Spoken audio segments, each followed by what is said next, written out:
미 백악관 NSC와 인도태평양 사령부 그리고 국무성은 북한의 연속적인 대륙간 탄도미사일 발사를 일제히 규탄했습니다. 미 국무성 매튜 밀러 대변인은 미국은 ICBM 발사를 포함한 북한의 17일과 18일 탄도미사일 발사를 강력히 규탄한다면서 이러한 발사는 다수의 유엔 안보리 결의를 위반한 것이라고 지적했습니다. 또한 북한이 ICBM을 발사한 18일 중국의 왕이 외교부장과 북한의 외무부 부상이 베이징에서 만나 양국 간의 군사적 전략적 협력을 논의한 데 대해 미 국무성은 중국에 북한의 핵개발 야욕을 제어해 줄 것을 촉구하면서 중국에게 북한 억제를 위한 건설적인 역할에 나설 것을 거듭 촉구했습니다. 매튜 밀러 국무부 대변인은 18일 국무성 정례 브리핑에서 북한이 어제 ICBM을 발사하면서 한미 NCG 회의를 비난한 데 대해 미국은 이에 대해 어떻게 대응할 것이냐는 본 기자의 질문에 미국은 대륙간 탄도미사일 발사를 포함한 북한의 12월 17일과 18일 탄도미사일 발사를 강력히 규탄한다면서 이번 발사는 여러 유엔 안전보장이사회의 결의안을 위반한 것이라고 말했습니다. 북한의 탄도미사일 발사 직후 북중 고위급 외교장관 회담이 베이징에서 이루어진 것에 관한 질문에는 토니 블링컨 국무장관이 지난 6개월간 중국 측 대화 상대와 논의한 것 중 하나는 북한의 핵 야망 억제를 위해 중국이 할 수 있는 건설적인 역할이 있다고 믿는다는 것이라고 말했습니다. Jenny, go ahead. Thank you, Matt. One on North Korea, one on China. 감사합니다, 매트. 북한과 중국에 관한 질문입니다. 북한은 어제 장거리 ICBM 발사 이후 한미 핵협의체 회담에 대해 비난했습니다. 미국은 이에 어떻게 대응할 것입니까? 그리고 지금까지 북한의 미사일 발사에 대한 미국의 분석 결과는 무엇입니까? Of North Korea's missile launches so far. The United States strongly condemns the 미국은 대륙간 탄도미사일 발사를 포함한 북한의 12월 17일과 18일 탄도미사일 발사를 강력히 규탄하고요. 이번 발사는 여러 유엔 안전보장이사의 결의안을 위반한 것입니다. 북한의 이웃국가 위협을 가하고 지역 안보를 약화시킨다는 그것에 대해 모든 국가가 이러한 유한 행위를 규탄하고 북한의 불법 대량 살상 무기 및 탄도미사일 프로그램을 방해하기 위해 마련한 유엔 안전보장이사의 결의안을 완전한 이행을 촉구합니다. 북한이 ICBM을 발사한 날인 어제 베이징에서 중국 외교부장과 북한 외무성 부상이 만나 북중 간 전략적 협력 강화를 논의했습니다. 북한의 ICBM 발사를 묵인하고 있는 중국과 북한의 연대를 어떻게 보십니까? Tolerating North Korea's ICBM launches. 따라서 블링컨 장관이 지난 6개월간 회의에서 중국 측과 논의한 것 중 하나는 북한의 핵 야망을 억제하기 위해 중국이 할 수 있는 건설적인 역할이 있다고 믿고 있다는 것입니다. 그러한 역할을 수행하는 것을 환영하며 우리는 계속해서 그렇게 하도록 촉구할 것입니다. 북한은 올해 중국과 러시아와 연대를 강화한 후 더욱 도발의 강도가 높아지고 있습니다. 북한은 러시아와 군사협력과 기술 지원을 확대하고 있고 중국과는 전략적 협력 관계를 맺고 있습니다. 한미일 미사일 경보 정보 공유가 오늘 시작되면서 앞으로 북한이 이에 어떻게 맞설 것인지 한반도에서의 긴장 구도에 철저히 대비해야겠습니다. 국무성에서 보이스 오브 워싱턴 제니박입니다. 반갑습니다. 어서 오십시오. 반갑습니다. 올해 12월 2023년도 며칠 안 남았군요. 예, 네네. 목소리 하신 거 보니까 굉장히 추우신가 보죠. 영하신 몇 도입니까? 여기도 아주 춥습니다. 예, 네네. 오늘 바쁜데, 자, 오늘은요, 또 아주 여기서도 지금 야단이 나고 있는 북한 김정은이 지금 연방 두 발을 쐈죠? 화성 18호 ICBM을 쐈어요. 예, 우리 이제 한미일 간에 핵안보 관련 정보 시스템 뭐 음. 이런 발표를 하니까 그걸 빌미로 핵을 쏴서 시끄럽습니다, 지금.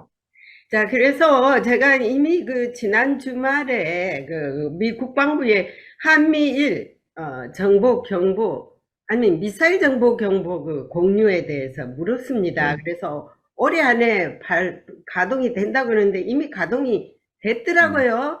예, 예. NCG 회의에 오신 그 김태효 김태효, 예. 예, 김태효 참 이름이 참 예. 어렵더라고요. 예. 근데 김태호는 아는데 김태효라 그러니까. 자, 그분이 벌써 그 MCG 끝나고 그런 말을 하시더라고요. 올해 안에 그 ICBM을 발사할 것이다 했는데 뭐 정중하게 맞아 떨어졌죠. 근데 이번 인도태평양 사령관 그분이 어제 그 발표를 했는데 그런 말을 하더라고요. 이미 그 한미일 미사일 정보 공유가 시작이 됐기 때문에 그것을 이미 탐지가 됐대요. 탐지가 돼서 그 급파를 하고 그 저기 미주리호 핵 잠수함을 지금 부산에 보냈지 않습니까?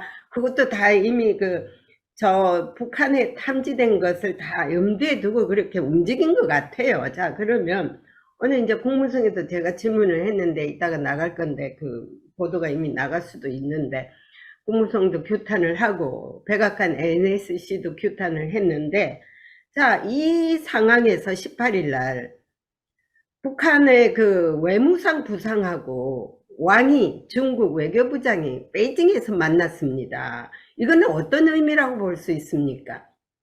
그럼 뭐 ICBM 발사했을 때 네, 북한에 대한 미국의 강경책이나 우리 한반도에서의 긴장이 고조된다는 것을 알고 있지 않겠습니까? 네, 그런 입장에서 이제 신냉정 시대에 중국 고립 작전에 들어갔던 미국에 대한 보여주기식 그러한 북중 간의 의뢰다 이래 볼 수 있거든요.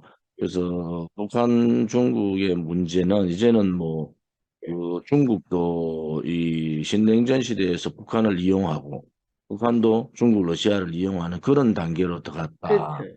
그런 입장에서 우리가 이제 한미일 혹은 바자 공동체 이런 방어 체제를 공고히 해서 일단 유사시에 어떠한 상황에서도 대처할 수 있는 상황들을 만들어야 되는 거 아니냐. 지금은 북한이 이제 러시아, 중국 양다리를 걸치면서 확고한 자기 위치를 확보하고 있는 그런 상황이지 않겠습니까? 근데 만약에 전쟁이 터져도 유엔 안보리에서 결의하기가 힘든 상황이기 때문에 그렇죠. 이제는 우리 스스로가 방어 능력을 제대로 키워야 된다 이런 생각을 갖고 있습니다. 유엔 안보리 뭐 역할을 기대도 할 것도 없고, 근데 그게 또 내일 또 열린답니다. 열려봤자 뭐 뻔한 거 아닙니까? 그래서 오늘 국무성에 제가 물었습니다. 지금 이런 상황에서 미사일을 2발을 발사하고 ICBM 발사를 했는데 그 시간에 또렷이 중국의 외교부장하고 저기 어떻게 북한 외교부장이 만날 수 있느냐, 이 두 국가가 연대하는 것에 대해서 미국은 어떻게 생각하느냐 제가 물었거든요. 근데 미국은요, 중국을 굉장히 신뢰를 하고 있는 것 같아. 그 점에서 중국이 북한을 아주 그저 뭐 컨빈싱 설득해서 일을 잘 해줄 것이라고 하는데 I don't think so, no way, 호세. 그러니까 그 중국에 항상 건설적인 역할을 해라는 거 아닙니까? 지금 문제는 미국이 중국에 대해서 뭐 강공책 쓰고 해가지고 한국도 거기에 뭐 동조할 수밖에 없는 상황 아니겠습니까? 그렇죠. 그런데 결국은 미국은 뒤로는 중국하고 여러 가지 얘기들을 많이 하고 있고 적대시하는 상황들을 풀어가는 과정 아닙니까? 왜냐하면 뭐 러시아의 우크라이나 전쟁뿐만 아니라 중동이 지금 화약고가 돼 있는 상태에서 그렇죠. 중국하고 굳이 뭐 적질 필요가 없다. 이게 이제 미국 외교 이제 정책인데 한국도 그런 부분에 있어서는 우리도 실리를 찾을 건 찾고 그 대신에 안보 부분 이런 부분에 강력한 그 주한미군을 우리가 같이 어떤 입장에서 강력한 대응을 해야 된다 이렇게 보는 거죠. 근데 중국이 북한 문제를 해결해 줘야 말이죠. 중국은 오히려 북한이 이렇게 자꾸 그 땡깡을 부리고 그냥 주름 잡아준 거를 오히려 이용하는 것 같아요. 그럴수록 중국의 주가는 올라가고 미국은 또 중국에 의존을 하게 됨으로써 자꾸 달래고 이런 거 아주 못된 습관들을 지금 가지고 있거든요. 그래서 이제 사람들을 이제 미국이 더 강력하게 해야 되지 않느냐 이렇게 이제 하거든요. 그래서 이번에 이제 한미일 그 미사일 정보 공유가 이제 시작이 됐기 때문에 제가 그런 것도 물었습니다. 국방부에. 이제는 탐지가 되면은 인터셉터로 들어가라. 요격을 해가지고 한 방이라도 누가 쏘면 맞는다는 걸 했을 때 함부로 까불지 않을 거 아닙니까? 지금까지는 요격을 안 했거든요. 그죠? 이제는 요격을 시도를 해야 됩니다. 이제 3국이 정보 공유가 됐기 때문에. 왜냐면은요, 북한이 아주 위험한 짓을 하고 있습니다. 왜냐면 여기다가 이제 핵만 탑재하면은 이게 문제가 심각하게 되거든요. 그것을 감안할 때 이제 요격 시스템을 갖춰서 이제 요격을 해야 되는데, 이제 한국이 이제 어떻게 준비가 되어 있는지 저는 모르겠습니다. 지금 뭐 한국 입장에서는 이제 한미일 간의 정보 공유 시스템을 갖추면은 우리도 이제 군사 위성 발사를 해서 성공을 했지만 북한도 군사 위성을 성공했단 말이에요. 그렇죠. 그런 입장에서는 상당히 과거의 북한의 위협하고는 또 다른 위협이다 이래 보기 때문에 그런 상황으로 봤을 때는 좀 더 적극적인 그 대처가 좀 필요하다.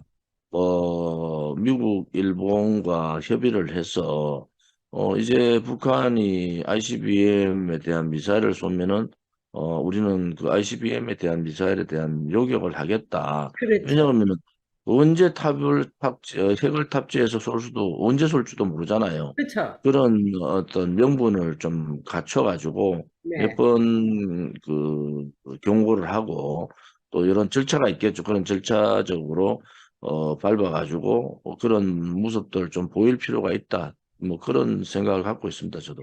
그 다음에 이제 NCG 그룹 그 회의가 이번에 아주 그냥 적나라하는 것들을 이슈를 많이 끄잡아내가지고 이제 결정이 됐는데 이게 이제 내년에 6월쯤 되면 이제 한국에서 마지막으로 열리거든요. 그 마지막이라는 것이 뭐냐면 이것도 참 위태로운 게 세 번 열리고 그 다음 단계로 가는데 그 다음 단계로 갈 때는 이거 뭐 일본도 들어오고 뭐 호주도 들어오고 또 다른 나라도 이것저것 다 들어오면은 한미의 어떤 협의체라는 그 특징이 없어지지 않습니까?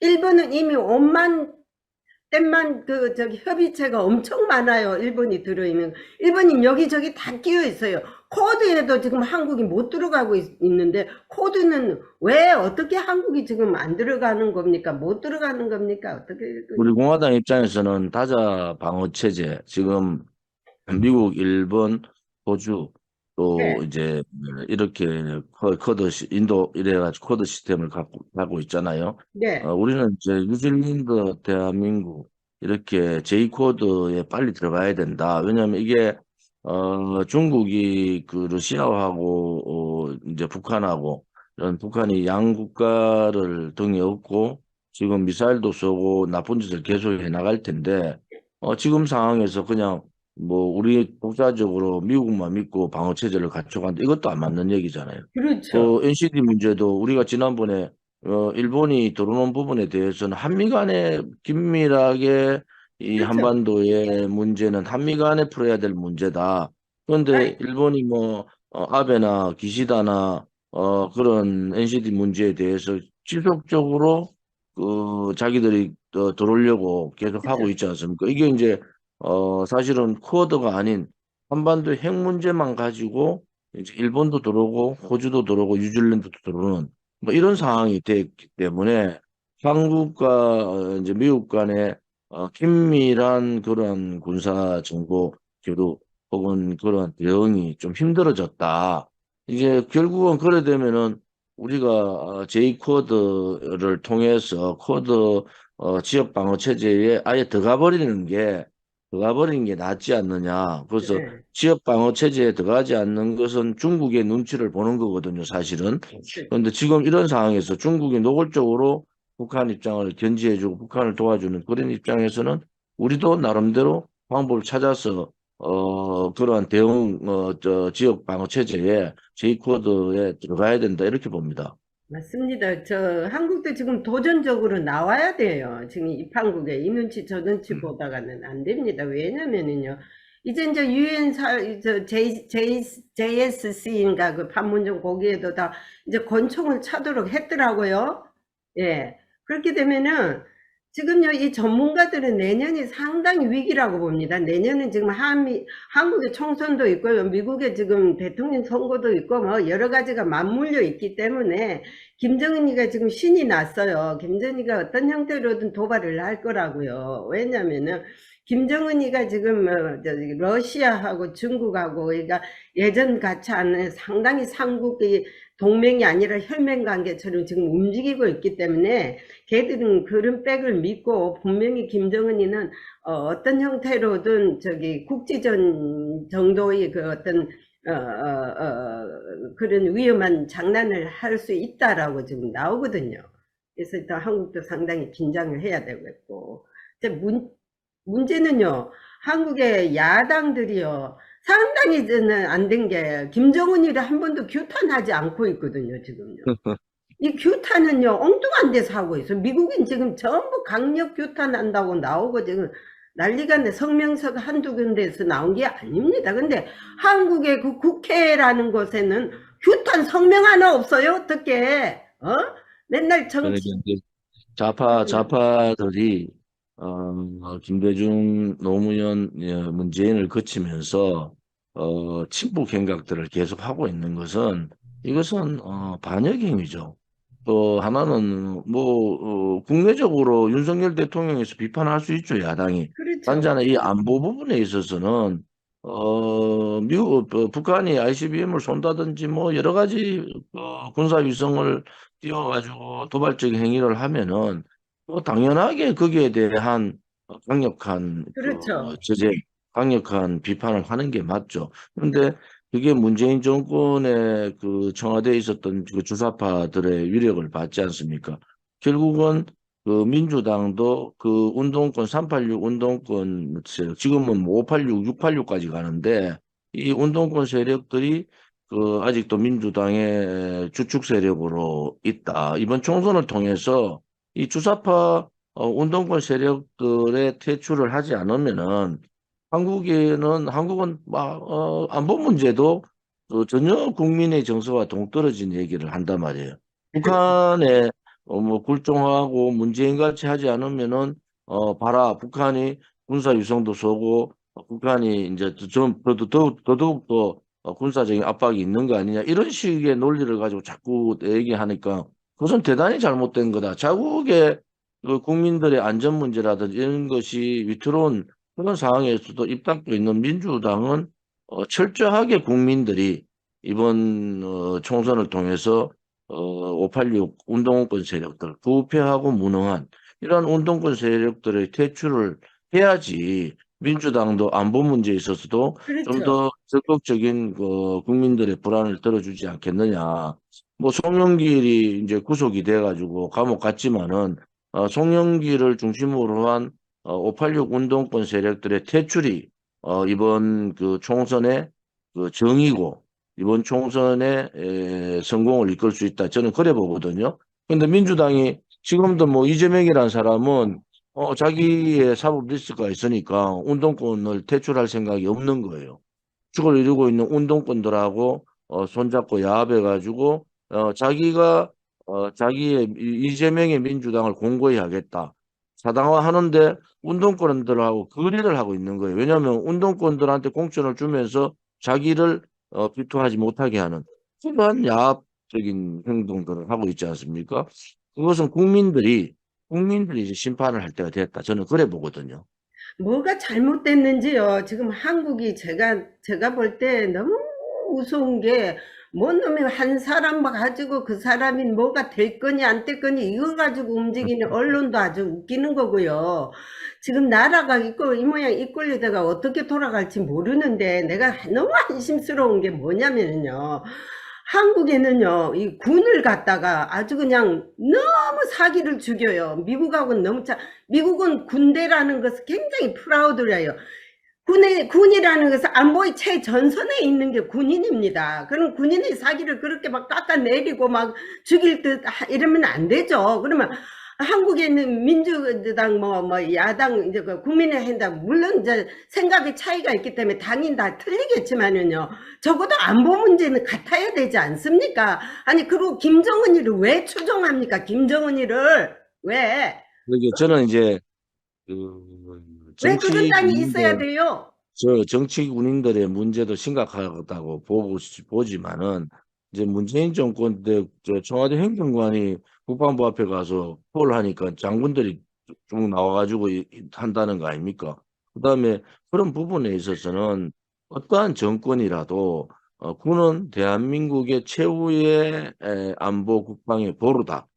국민의 생명을 담보해주는 보루다. 이런 생각을 가지고 정치적으로 군을 이용하겠다. 이런 생각을 하면 절대 안 된다는 거 아닙니까? 그리고 주적이 분명하지 않은 그런 상황이었잖아요. 대한민국의 주적은 분명히 김정은 북한 괴뢰 정권이란 말이에요. 그렇죠. 이 예. 주적에 대한 인식을 제대로 하지 않고 육사에서도 6.25 남침에 대한 교육을 하지 않고 학교에서도 자유자를 빼버리고 남침을 그냥 민족끼리의 여러 가지 그런 상황으로 몰고 가는 한 교육 자체, 정교조를 중심으로 그런 교육, 또 역사를 바로 세우지 못하고 남침을 남침이라 얘기하지 못하는 이러한 그 야당, 뭐 이런 부분에 있어서는 정치권이 변하지 않고 정치 지도자들이 군을 이용하겠다는 생각을 하지 않고 군은 어떠한 정권이 들어오더라도 국방 안보 부분에 있어서는 철저하게 정치적인 중립을 지키는 그러한 모습을 보여줘야지 군의 힘이 세지는 거 아닙니까? 아니 군사 훈련도 못하게 하고 경찰 위성 훈련도 못하게 하고 아무 훈련을 못하게 하니까 군이 무슨 뭐 컴퓨터 게임하는 것도 아니고 그래서 이제 윤석열 정부 들어와서 그것이 많이 이제 그 개선이 됐지만은 저는 뭐 어떠한 정치 좌든 우든 군을 절대로 정치에 의해서는 이용하지 마라. 그것이 하나의 규범같이 내려와야 된다. 원칙같이. 그래서 그 원칙을 지키고 그래야지 군의 목소리가 세지고 옛날에 군사 정권이 아니잖아요. 군이 국방 안보 부분만이라도 철저하게 국민들의 신뢰를 받을 수 있는 그런 군으로 만들어줘야 된다. 그것이 또 정치인들이 해야 될 일이다 이래 보는 거죠. 근데 군인이라는 것은요, 상당히 단순하고요, 뭐, 깨도 부를지 몰라요. 뭐, 저도 우리 친척들도 군인이 있었는데요. 이게 뭐냐면은요, 이 한국에 너무 군에 대한, 소위 말하는 군발이란 말도 있었지 않습니까? 어떻게 하여, 말이.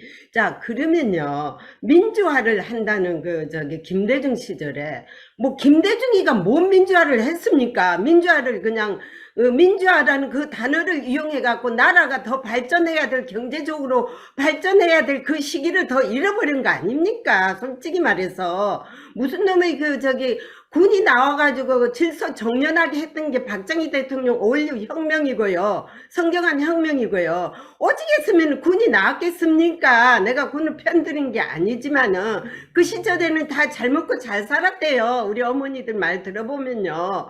그런데 자기들도 그런 대통령 밑에서 잘 생활하고 했으니까 자기들이 욕심이 나가지고 정치에 욕심이 나가지고 민주화라는 그 가명하에 학생들 갖다가 선동해가지고 전부 민주화 운동을 해가지고 시위를 벌여가지고 체류탄 쏘고 만들고 이렇지 않습니까? 그래가지고 우리 때는요 진짜 제대로 배웠습니다. 방공도 배우고. 그런데 지금은 이제 뭐 우리 제니박 기자 말씀에 동의할 수 없는 얘기도 있고 저도 뭐 사실은 운동권에서 뭐 아니 그러면 운동을 안 해본 사람이 없습니까? 저희들도 손은 들었고 하지만은 솔직히 말해서 돌도 많이 던져보고 했는데 그 정교조 그것을 때문에 문제가 생긴 거예요. 그것을 이용하는 정치 세력들이 잘못됐다 저는 그래 보는 입장이고. 그리고 학생들이 이 세뇌가 오늘 또 그 국무성에 있는데 이스라엘 기자가 내한테 뭐라고 그런지 알아요? 뭐라고 내 깜짝 놀랐는데 나보다 더 알더라고요. 한국에는 김정은의 세력이 머리에 박힌 인간들이 너무 많대요. 그래서 네가 어떻게 아느냐 그러니까 자기들도 다 뉴스 보고 다 하는데 이스라엘에서 지금 하마스하고 싸움하는데 그 못된 주로 보면은 프로 노스 코리아 친북한들이 전부 팔레스타인 편이고 하마스 편이라 이거예요. 그래서 네 제대로 봤다 그랬습니다. 예. 물론 이게 뭐 정치적으로 뭐 이용하고 안 이용하고를 떠나서 하나만 단순히 봅시다. 그거는 흑과 백은 가려야 되지 않습니까? 무엇이 나쁘고 무엇이 좋은가? 그러면은 그 반미 세력들 시위하는 세력 왜 김정은한테 가서 독재한다 소리 안 해요? 왜 김정은이한테는 왜 우리 북한에 있는 인민들도 우리 동포인데 우리 동포를 억압하는데 왜 거기는 가서 얘기 안 하고 있고 왜 여기서 잘하고 있는 한국에서만 그래요? 그렇지 네, 않습니까? 북한에 다녀온 그 운동권들이 음. 그 실상을 보고 주체사상은 거짓이다 이런 입장을 내는 그런 일들이 있었잖아요. 결국은 북한은 전 세계에서 가장 국민들을 탄압하는 비인권적 국가잖아요. 반인권적 국가인데 또 요즘은 뭐 어린애 초등학생밖에 안 되는 김주애를 들고 다니면서 또 그러니까요. 다음 세대 교체 저 권력을 이양하려는 그런 여러 가지 꼼수를 쓰고 있는데 이제는 그 민주당도 주사파의 그늘에서 좀 벗어나야 된다. 그렇죠. 아직도 이 586, 386이 586, 686까지 30년을 정치권에서 해먹는 사람들이 어디 있습니까? 이제 국민들, 민주당을 지지하는 국민들도 그러한 세력에 대해서는 반드시 반대의 입장을 가지고 그런 표의 그 국민의 권리를 행사해야 된다. 저는 그렇게 보고요. 뭐, 오래된 물들은 썩게 돼 있고, 자기끼리의, 그 운동권끼리의 그런 권위주의가 이미, 야권에는 팽배하게 돼 있고, 새로운 젊은, 이제, 야당, 좌파 쪽에서도 운동권의 잘못된 인식 변화, 인식에 대한 변화를 요구하고, 소위 586 운동권들의 퇴출을 요구하고 있거든요. 한 세대가 이미 대한민국은 87년도에서 이미 이제 한 세대가 지나가는 그 아니겠습니까? 그래서 이번 총선을 통해서는 그러한 시대 교체도 586 운동권들의 퇴출을 통한 시대 교체도 동시에 일어나야 된다. 저는 그렇게 생각하고 있습니다. 미국도요, 고심이 많습니다. 이렇게 이쁘게 백악관에 추리를 해놨지만요, 이 추리로 안 보여요. 왜냐면은, 백악관이 지금 사방에서 이 전쟁의 그 물살이, 이 암흑이 자꾸 밀려오니까 이것도 해결해야 되고, 이제 저 우크라이나도 지원이 바닥이 나가지고 마지막 그 무기 지원이래요, 이번이. 그래서 이제 이것을 또 노리는 러시아가 지금 상당히 이걸 노리고 있거든요. 그렇게 되고 내일 막 들어온 뉴스에 보면은 내일 러시아의 푸틴 바로 밑에 있는 푸틴 러시아의 총리하고 리커창 중국에 가서 리커창이를 지금 만납니다. 그러면 아니 러시아하고 지금 중국하고 만나고 어제는 북한하고 중국하고 베이징에서만 이거 무슨 일이래요? 예. 이렇게 왜 바삐 북중 그러니까 너가 움직이고 제가 볼 있어요? 때는 이제 ICBM을 발사도 했지만은 네, 뭔가 이 총선 전에 네, 북한의 움직임이 있을 것 같다. 그렇죠. 지금 뭐 이 9.19 군사 합의 파기 선언을 했지 않습니까? 그래서 국제적인 도발이 있을 가능성이 대단히 높다. 그런 입장에서 봤을 때 그것이 이 다음 총선에 내년 4월 총선에 어떤 영향을 미칠 거냐 하는 그렇죠. 것도 우리가 또 예의주시를 좀 해야 되고요. 또 요즘 또 걱정되는 것은 트럼프가 자꾸 인기가 높아지니까 이 주한미군 철수 문제가 또 굉장히 가시화가 되고 이 트럼프가 한반도 정책에 대해서 뭐 이상한 소리를 해가 또 그것을 번복하는 뭐 그런 일도 있었지 않습니까? 예, 예. 뭐 북한 핵을 인정한다. 뭐 그런 입장을 가졌다가 그것이 자기 뜻이 아니다. 이렇게 번복하는 사태도 벌어지고 해서 트럼프가 되면은 또 주한미군 철수 문제라든지 군사비 정액 문제라든지 또 북한과의 친북 정책이라든지 이런 거를 하게 돼서 한국 정부로 봐서는 대단히 걱정이 많습니다. 한국 그게 이제 국민들도 걱정을 많이 하고 있습니다. 많은 사람들이 그걸 저한테 물어오던데요. 제가 이제 국무성에 그걸 비슷한 질문을 지난주에 했습니다. 트럼프가 하는 얘기들이 뭐 북핵을 용인할 것이냐라든지 루즈하게 얘기를 한 적은 미국의 지금 현 정권에서는요, 분명합니다. CBID예요, CBID. 그건 트럼프가 말하는 것에는 1초의 가치도 없다고 지금 생각하거든요. 말도 안 되는 소리 하지 마라 그래. 그래서 트럼프가 그리고 정권이 지금 트럼프가 자꾸 인기가 노노, 높아가니까 그게 그거는 문제지. 지금의 그건 잘못돼. 이거 업앤다운 했다고 그렇지 않습니까? 트럼프가 좀 너무나 말 실수를 너무 많이 해요. 이번엔 또요, 이민자들이요, 트럼프가 또 아주 이상한 말을 해가지고 이민자들이 지금 전부 반박하고 나온 말이 있습니다. 이민자들이 들어와서요, 미국인들의 피에다가 독피를 갖다가 섞어 놓는다 이래가지고 아주 그냥 살벌한 말을 했어요. 트럼프다운 발언이네. 예, 그래가지고 이제 더 이제 인기가 또 내려갔어요. 갑자기 이제 또. 그러니까 트럼프는 좀 이렇게 딱 가만히 있으면은 올라가는데, 본전이라도 찾는데, 이 꼭 말을 하면은 어폐가 있는 말, 우리로 말하면. 그러면 이민자들이라는 거는 한국 사람도 들어가고 전부 다 들어가죠. 미국 사람 외에는. 그 이민자들을 왜 오리지널 미국인의 피에다가 독국물을 집어넣게 했어요. 말도 안 되는 소리 하고 있어요. 지금 그 양반이. 그래서 이제 이게 지금은 이제 저도 23일 날 한국 시간으로 이제 4시에 출판 기념회를 하거든요. 우리가 예. 7년 동안 우리가 무엇을 위해서 투쟁을 했는가, 또 우리가 앞으로 가야 될 길은 뭐냐. 이래 제목이 이제 이 시대의 정의 그리고 미래 점점점 이래 돼 있는데 아무튼 그 책 하나 보내드릴 테니까 한번 읽어보시고요. 예. 뭐 몇 권 보내드릴게요. 저도 이제 이게 그 쓰고 있는 게 있는데 누가 하도 뭐 10개 많아가지고 그래서 저는 또 조심해야 돼. 나중에 영상 축하 편지나 하나 보내주세요. 오케이.